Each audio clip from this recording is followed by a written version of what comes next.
We just heard 13 Years from Find Me, the new album from Kordz, featuring his mother, Tamriko, and they're both here with us tonight to perform. Let's please welcome them.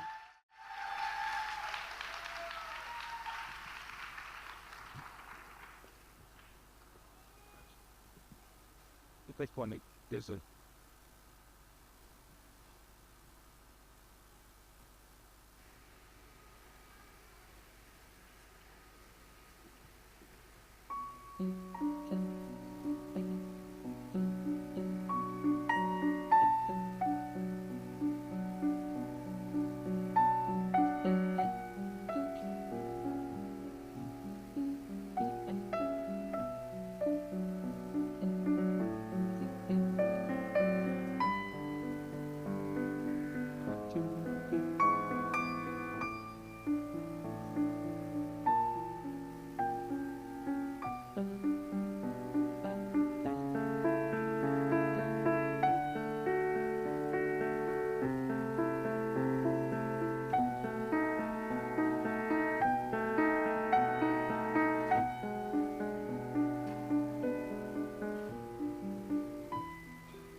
Yes.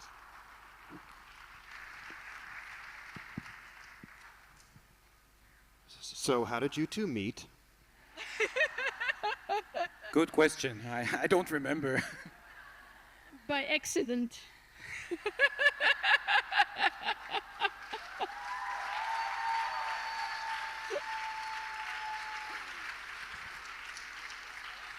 She's good.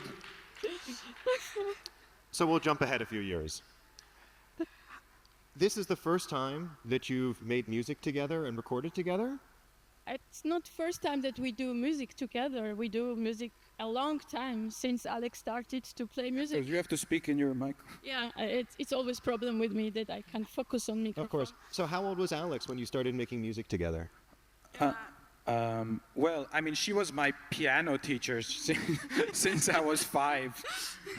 So I mean, if that counts as making music together, maybe it took us a long time to recover from that, I think.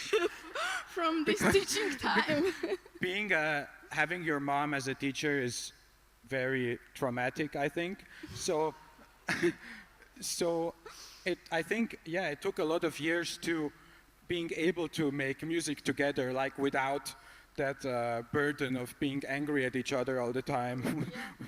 But still, I mean, sometimes this anger comes ahead, yeah. So how was Alex as a student? How he was? Yeah. He was very talented, actually.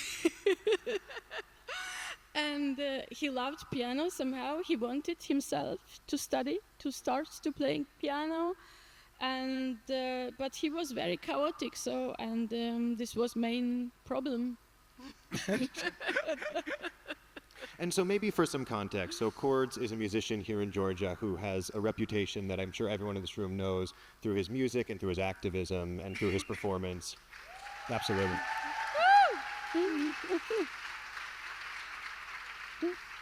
But I didn't know until this year that in fact Tamriko is a musician and a curator and a composer, and I guess it might be useful because we just met yesterday if we could know a little bit about you, because I know so much about Alex at this point. So tell me about your music practice these days.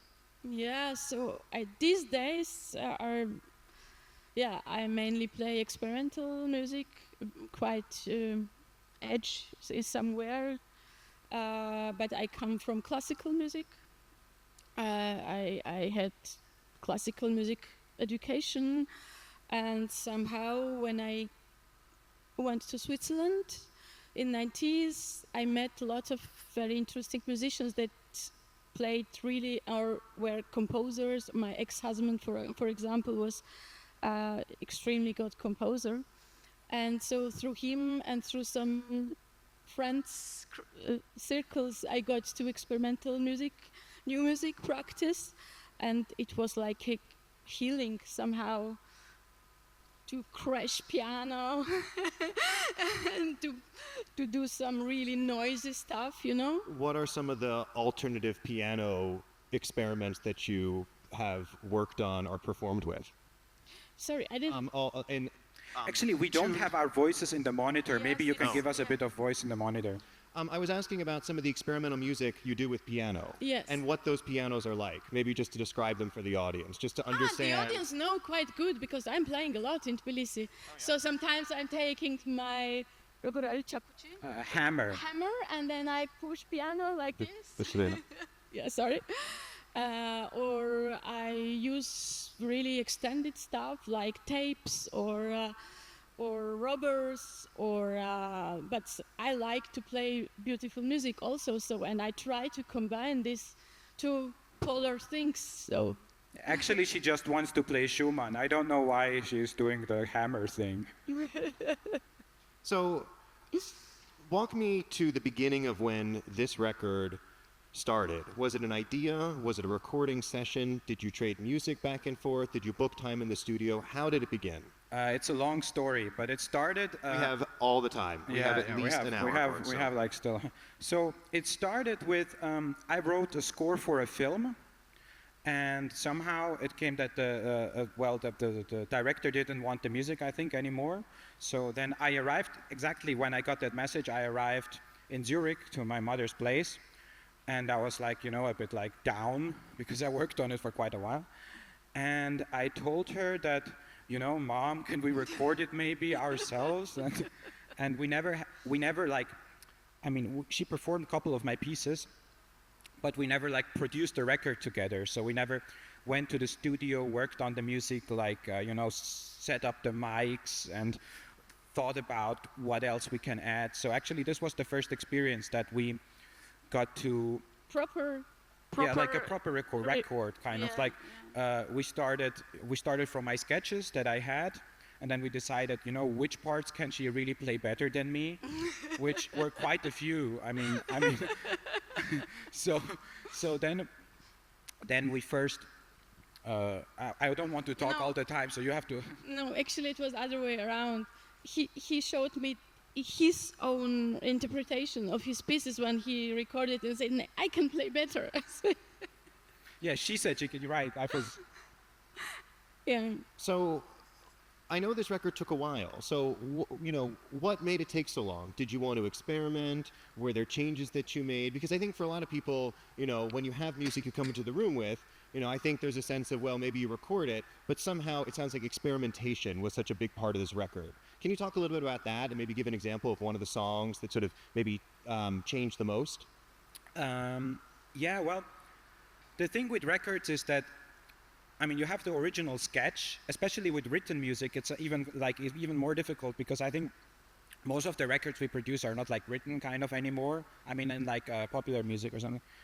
And so when you have written music, there's the first sketch, and I think we both got used to the first sketches that were recorded really poorly.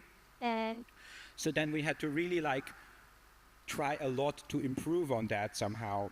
And that was sometimes came out completely different than we expected it. For example, we first booked like a really sort of a lo-fi studio with like a really like an old grand piano, and we recorded everything on that.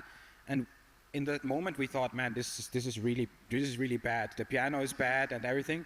And like when we listened to it a couple of months later, we were like, this is actually really good. Like the things that came out of that session were really good. So when you're listening to music together, do you agree? How do you feel playing back on the things that you're making together?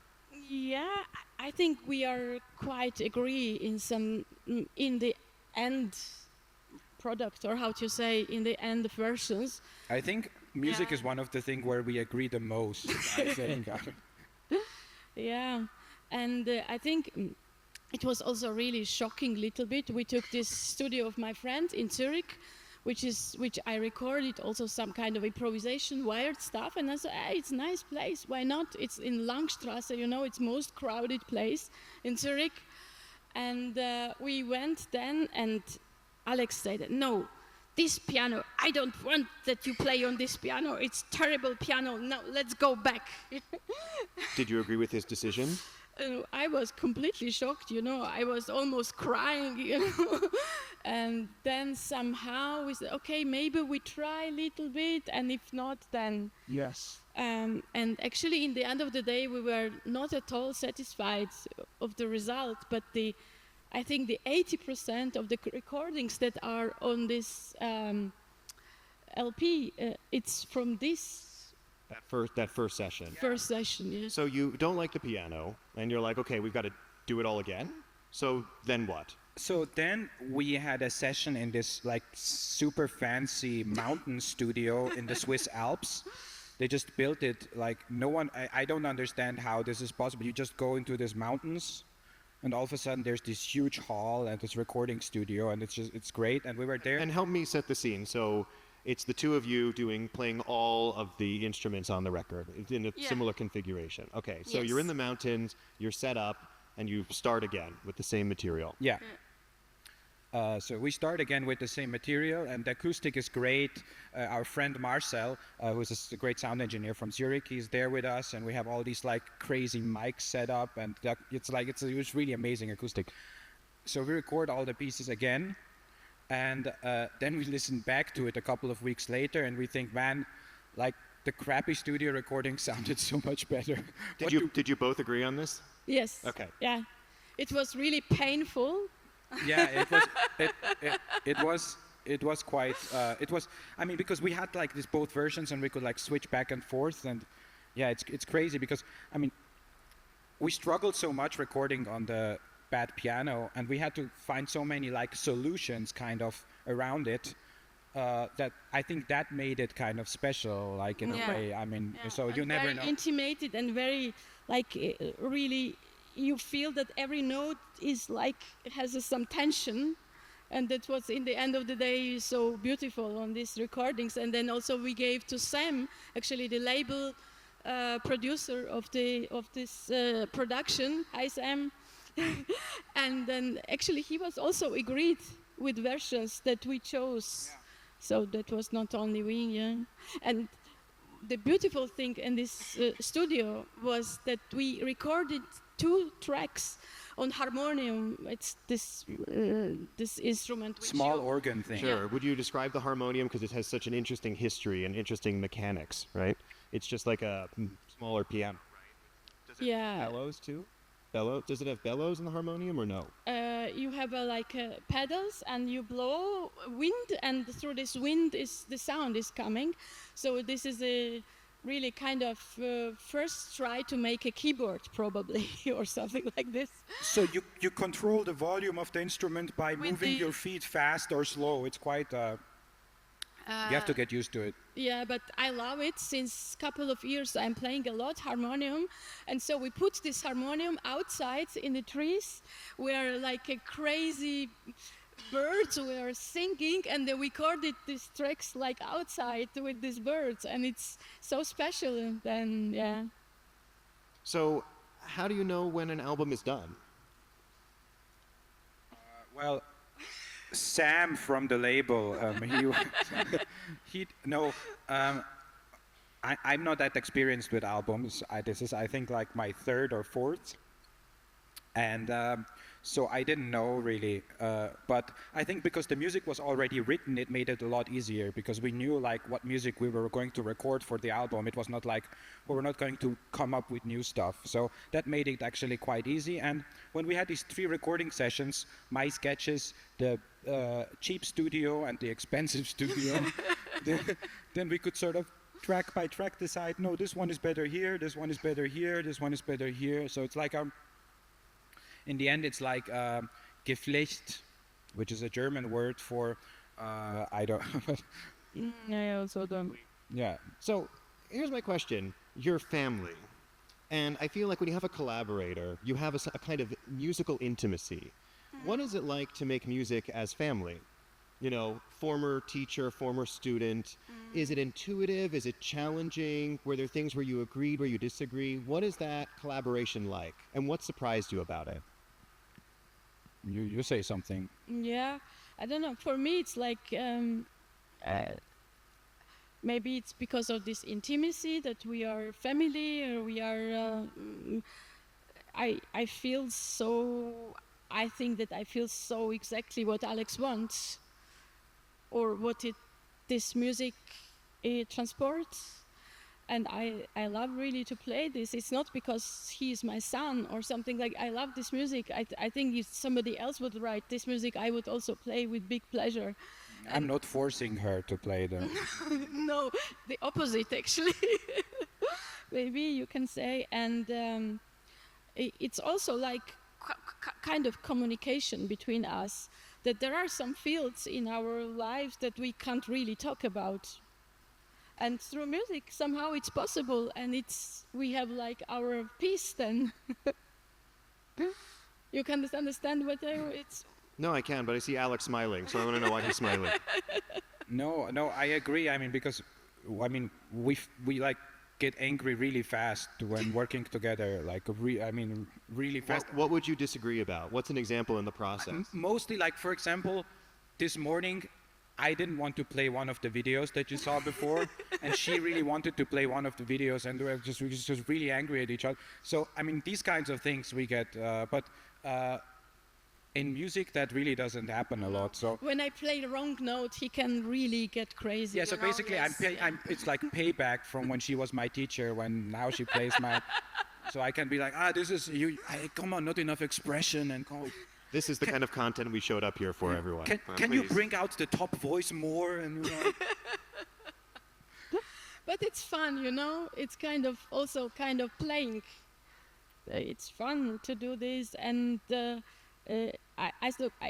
love extremely anyway to work with younger musicians, which has some different energy, different approach to music. Alex belongs also to this generation, and through Alex I know also a lot of new musicians, you know. This is really extremely rich practice, so for me. So, what does it mean to release an album right now? You know, they come and give me the title. Tell me about it, because it's, you know, it's a very charged time in the world. You know, especially here, and activism is such a big part of your practice. And this record has some of the signatures of your music, this sort of, you know, distant familiarity, this sort of dreamlike quality. You know, like, why now? Why Find Me? Well, I think it's a lot of different things. I mean, it's a very like sort of family-themed album. Like the theme that I was writing this music on, this was a story about, you know, getting to know your father as a teenager for the first time, like because the father emigrated to a different country. And this is something that was very close to me, because I also got to know my father when I was 10 for the first time in Switzerland, or something, 8 or 9, I don't know, like somewhere this age. So when I read the script, I thought this really like triggers something for me. And so that was one theme, and the other theme had very much to do with like this nostalgia for the Soviet Union, which was also part of the like this sort of part of the script in a way, but that I really like I have this big nostalgia for like this extremely Soviet optimistic music that like was created from the 50s until the 80s, I think. Lots of Georgian composers, it's like part of the music I grew up with and part of the memories I took to Switzerland when I emigrated. So it's like really like an essential part of my music.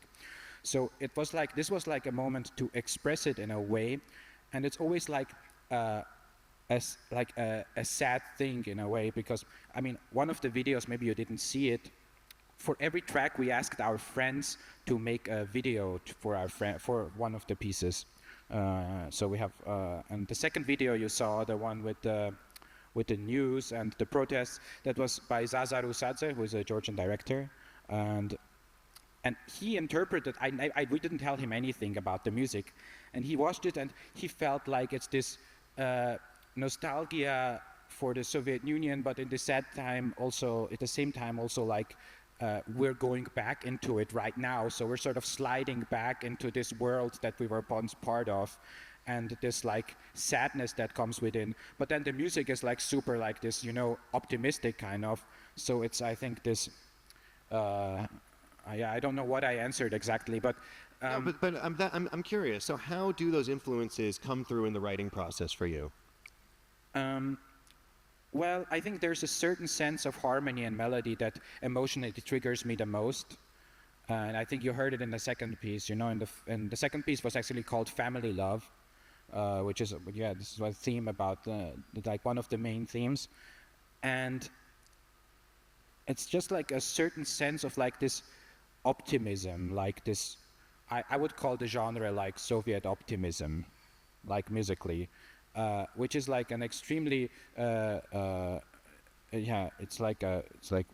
very fake. But if you grew up with it, it becomes real. So that's what I am, and so that really shines through when I'm writing. Like I always have these memories of these pieces, you know, by Revaz Laridze and by you don't know probably, but now composers. Yeah, for Georgian composers, but I know deep in my heart that I should not really like this, but then I still do. So I think that's what, and also that's what really comes out, I think, in that music. Yeah. Well, it's interesting because your references and your influences here come from more traditional music, nostalgic music, in some ways Soviet, more popular music, and so much of your practice now is much more in the experimental space. How do you reconcile that? Is that a tension? Do you have interest in different musical genres? Like, how do you confront music that has different references now when so much of your work is also in a much more avant-garde arena?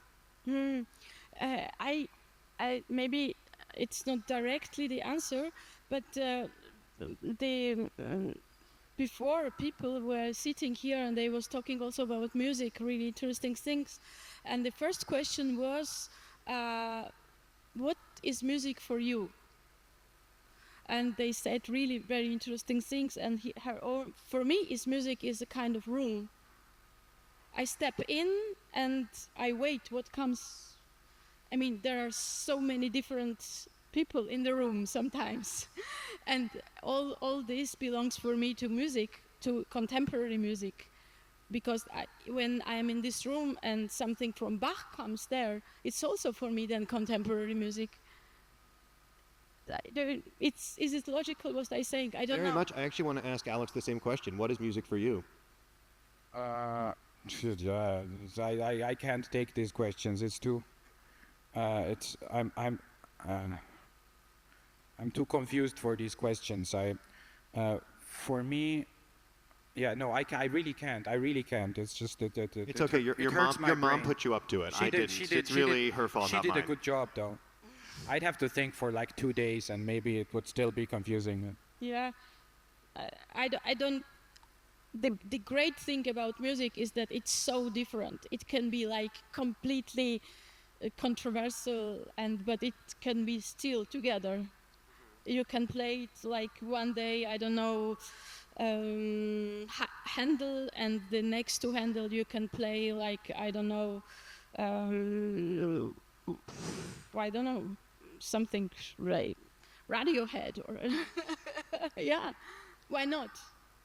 So I want to go back to the record for a minute, because I think it's so interesting that when we spoke about this yesterday, you talked about how challenging it was to finish the album, and how long did it take you in the end? How many years did it take? Well, I mean, I started writing, the first sketches like probably already 3 years ago, but the whole recording process took us, 2 years, because there were like these holes in between of just so many other things happening. And maybe it's also interesting that when we started this recording in Zurich, then the protests in Georgia started simultaneously. Yeah, it was exactly so. It was like our second day in the studio in like November 2024, and like that's exactly the time when the protests here started.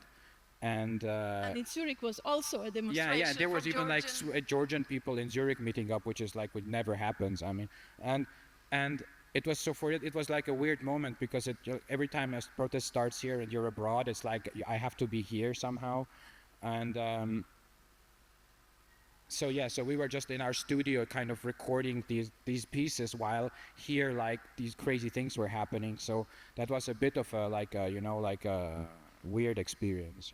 Not only weird, it's also like part of this music somehow. This returning somewhere, yes. This kind of feeling that the system is again there. That it's coming.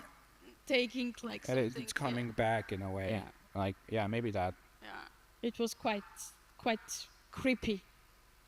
Can you maybe talk about the song Schubert March? Because I know that was one of the more challenging songs to finish or to record. Yeah, Alex has to say this. Why? Well, it's based on a very famous piece by Franz Schubert. And it was one of the first pieces I wrote for this album. And so I made this sketch with a really badly recorded like upright piano, very out of tune, and a very nice synthesizer. And so then we recorded this track first in our apartment in Zurich, then in this other studio, in this worse studio, then in the good studio, and so many versions, with click, without click, with playback, without playback. And we just couldn't decide. At the end, we just took the first sketch that I did in my flat. So that's on the album now. Very intuitive. Well, I think we were hoping you might play a little more music for us, if possible.